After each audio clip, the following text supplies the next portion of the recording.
بسم اللہ الرحمن الرحیم۔ السلام علیکم ورحمۃ اللہ وبرکاتہ۔ حذیفہ رضی اللہ تعالیٰ عنہ، جاؤ یہ کام تم کرو، لیکن خبردار کسی مشرک پر حملہ نہ کر بیٹھنا۔ ساتھ ہی ہمارے پیارے نبی حضرت محمد مصطفیٰ صلی اللہ علیہ وسلم نے یہ دعا بھی فرمائی، اے اللہ اس کی حفاظت فرمانا دائیں سے بائیں، اوپر سے اور نیچے سے۔ کئی روز سے موسم خاصا سرد اور مرعوب تھا۔ مشرق کی طرف سے چلنے والی ہوا تیر کی طرح محسوس ہوتی، یہی نہیں بلکہ ساتھ ہی موسلادھار بارش بھی شروع ہو گئی۔ ایسے میں اندھیرا بھی ایسا تھا کہ ہاتھ کو ہاتھ بھی نہ دکھائی دیتا۔ ہوا کی تیزی سے ایسی خوفناک آواز پیدا ہوتی کہ جیسے بجلی کی کڑک۔ بارش کے شروع ہو جانے سے ایک نئی پریشانی شروع ہو گئی۔ طوفانی ہواؤں نے میدان میں لگے خیمے اکھاڑ ڈالے، برتن الٹ گئے، سامان ایک دوسرے کے اوپر گرنے لگے۔ ہوا کے ساتھ اڑنے والی ریت کے ذرات نے لوگوں کو اندھا کر دیا، کہیں کوئی الاؤ روشن نہیں رہا، اور یہ ساری تباہی مشرکین کے لشکر میں آئی۔ وہ مشرکین جو ایک ماہ سے مسلمانوں کا محاصرہ کیے ہوئے تھے، ان میں شدید اختلاف پیدا ہو گئے اور وہ میدان جنگ سے فرار ہونے پر آپس میں جھگڑنے لگے۔ مسلمانوں کا لشکر ان تمام تباہیوں سے محفوظ رہا۔ سرد ہوا کے جھونکے تو ادھر بھی تھے، اور بھوک کی وجہ سے کمزوری بھی محسوس ہو رہی تھی، مگر حوصلے کمزور نہیں تھے۔ کچھ ہی دیر پہلے ہمارے نبی کریم صلی اللہ علیہ وسلم کو اطلاع ملی تھی کہ طوفانی ہواؤں کی وجہ سے مشرکین کے لشکر میں کافی تباہی ہوئی ہے، اور وہ میدان جنگ سے فرار کے منصوبے تیار کر رہے ہیں۔ ساتھ ہی ان کے سرداروں کا آپس میں میدان جنگ سے فرار ہونے یا نہ ہونے پر آپس میں جھگڑا شروع ہو چکا ہے۔ نبی کریم صلی اللہ علیہ وآلہ وسلم کو یہ خیال ہوا کہ کفار کی خبر لینی چاہیے کہ کیا کفار نے مدینہ سے کوچ شروع کر دیا ہے۔ تب نبی کریم صلی اللہ علیہ وسلم نے اپنے ارد گرد بیٹھے مجاہدین کو مخاطب کرتے ہوئے فرمایا، کون ہے جو تم میں سے جا کر یہ دیکھے کہ دشمن کیا کر رہا ہے؟ میں اللہ سے دعا کروں گا کہ جنت میں وہ میرا ساتھی ہو۔ لیکن کوئی جواب نہیں آیا۔ آپ صلی اللہ علیہ وسلم نے یہ بات 3 مرتبہ دہرائی، مگر بھوک اور سردی کی وجہ سے کسی کی ہمت نہیں ہو رہی تھی۔ آخر کار حضرت محمد صلی اللہ علیہ وسلم نے مجاہدین میں سے ایک مجاہد کا نام لے کر پکارا۔ وہ اٹھے اور یہ سوچ کر کہ اتنے مجمع میں نبی کریم صلی اللہ علیہ وسلم نے مجھ کو ہی نام لے کر پکارا ہے، اس بات سے ان میں کچھ کر دکھانے کا جذبہ پیدا ہوا۔ رسول اکرم صلی اللہ علیہ وسلم کی خدمت میں وہ حاضر ہوئے۔ آپ صلی اللہ علیہ وسلم نے فرمایا، حذیفہ رضی اللہ تعالیٰ عنہ، جاؤ یہ کام تم کرو، لیکن خبردار کسی مشرک پر حملہ نہ کر بیٹھنا۔ ساتھ ہی نبی کریم صلی اللہ علیہ وسلم نے یہ دعا بھی فرمائی، اے اللہ اس کی حفاظت فرمانا دائیں سے بائیں سے، اوپر سے اور نیچے سے۔ محترم سامعین، یہ باہمت سپاہی حضرت حذیفہ بن یمان رضی اللہ تعالیٰ عنہ تھے، جنہیں پیارے نبی کریم صلی اللہ علیہ وسلم نے خاص طور پر اس نازک وقت میں جنت میں اپنے رفیق ہونے کی خوشخبری دی، جس وقت نبی کریم صلی اللہ علیہ وسلم حضرت حذیفہ رضی اللہ تعالیٰ عنہ کو دشمنوں کی خبر لانے کے لیے روانہ کر رہے تھے۔ آپ صلی اللہ علیہ وسلم نے حذیفہ رضی اللہ تعالیٰ عنہ سے فرمایا، جاؤ انشاءاللہ نہ تو تمہیں سردی لگے گی اور نہ دشمن سے کوئی خوف محسوس ہوگا۔ حضرت حذیفہ رضی اللہ تعالیٰ عنہ حکم سن کر تیزی سے دشمن کی طرف روانہ ہوئے اور دشمن کے لشکر میں راستہ بناتے ہوئے داخل ہو گئے۔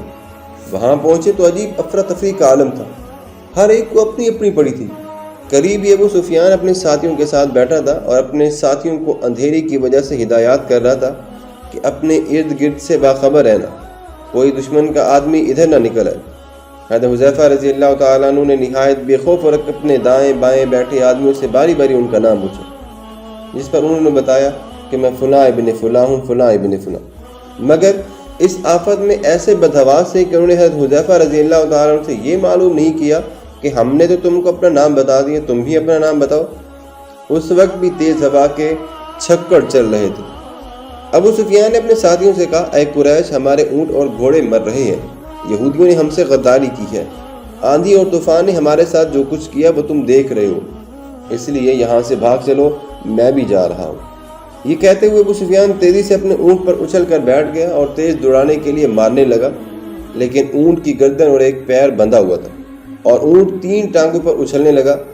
ابو سفیان نے اتر کر اس کی رسیاں کھولی، مگر اسی وقت اس کے ساتھیوں نے اس سے شرم دلائی کہ تم کیسے سردار ہو کہ اپنے ساتھیوں کو چھوڑ کر اکیلے ہی بھاگ رہے ہو۔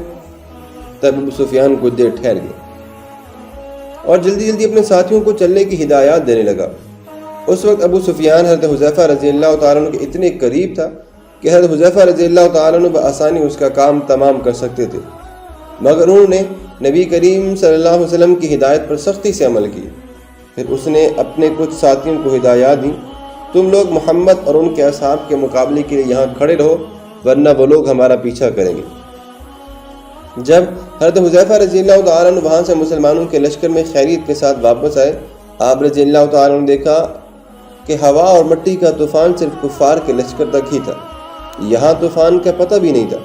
تمام مجاہدین اپنی جگہ بیٹھے اونگ رہے تھے اور نبی کریم صلی اللہ علیہ وسلم ازواج مطہرات میں کسی کی چادر سردی سے بچنے کے لیے اوڑھ کر نماز ادا کر رہے تھے۔ حضرت حذیفہ رضی اللہ تعالیٰ عنہ نے کچھ دیر انتظار کیا۔ آپ صلی اللہ علیہ وسلم فارغ ہوئے تو حضرت حذیفہ رضی اللہ تعالیٰ عنہ نے انہیں دشمنوں کا سارا ماجرا سنایا اور ان کی بدحواسی بھی بتائی۔ آپ صلی اللہ علیہ وسلم نے اللہ تبارک و تعالیٰ کا شکر ادا کیا اور آپ صلی اللہ علیہ وسلم ہنسے۔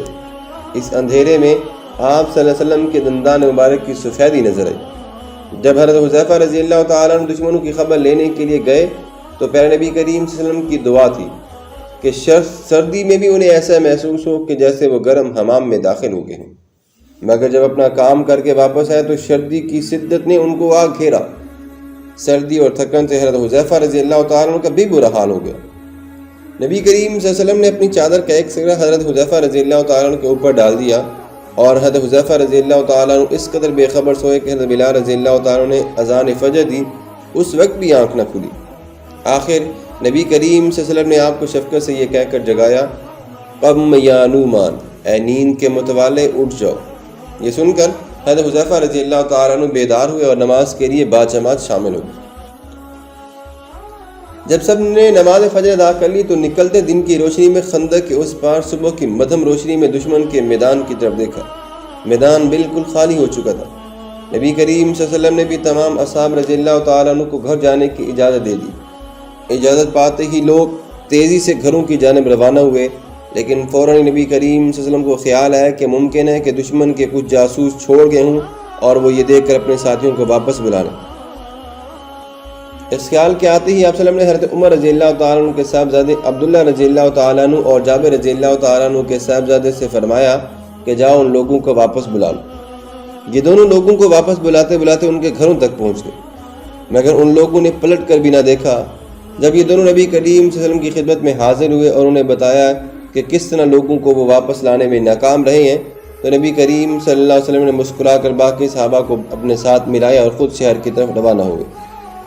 یہ تمام تر واقعات غزوہ خندق کے ہیں، جسے غزوہ احزاب بھی کہا جاتا ہے۔ شوال 5 ہجری میں عرب کے تمام اسلام دشمنوں نے مل کر مدینہ منورہ کا محاصرہ کر لیا۔ اس موقع پر نبی کریم صلی اللہ علیہ وسلم اپنے اصحاب کے ساتھ یہ مشورہ کیا کہ دشمنوں کا مقابلہ مدینے سے باہر نکل کر کیا جائے یا شہر کے اندر رہ کر دفاع کیا جائے۔ آخرکار یہ طے پایا کہ شہر کے اندر رہ کر ہی دشمنوں کا مقابلہ کیا جائے۔ اس کے لیے حضرت سلمان فارسی رضی اللہ تعالیٰ عنہ نے آپ صلی اللہ علیہ وسلم کو خندق کھودنے کی تدبیر سے آگاہ کیا، جسے نبی کریم صلی اللہ علیہ وسلم نے بہت پسند فرمایا، اور 6 دن کے اندر اندر خندق کھودنے کا کام بھی مکمل ہو چکا اور سب لوگ خود بھی نبی کریم صلی اللہ علیہ وسلم اس خندق میں شامل تھے۔ حضرت سلمان فارسی رضی اللہ تعالیٰ عنہ ایران کے رہنے والے تھے اور خندق کا طریقہ بھی ایران ہی میں رائج تھا۔ عرب کے لوگ خندق سے ناواقف تھے، اس لیے خندق دیکھ کر ان کے گھوڑے بھی دکھنے لگے اور مجبوراً کفار خندق عبور کرنے سے مجبور و محروم رہے۔ 2-1 نے اس کی کوششیں بھی کی تو وہ اس میں گر پڑے اور مسلمانوں نے انہیں ختم کر ڈالا۔ نیز کفار کو اس سردی اور آندھی کا اندازہ بھی نہیں تھا، اس لیے کہ وہ اس سردی سے بچنے کے لیے تیار بھی نہیں تھے۔ مجبوراً شدید سردی میں وہ 1 ماہ کے طویل محاصرے کے بعد جان بچانے پر مجبور ہو گئے اور اپنا سارا ساز و سامان چھوڑ کر بھاگ گئے۔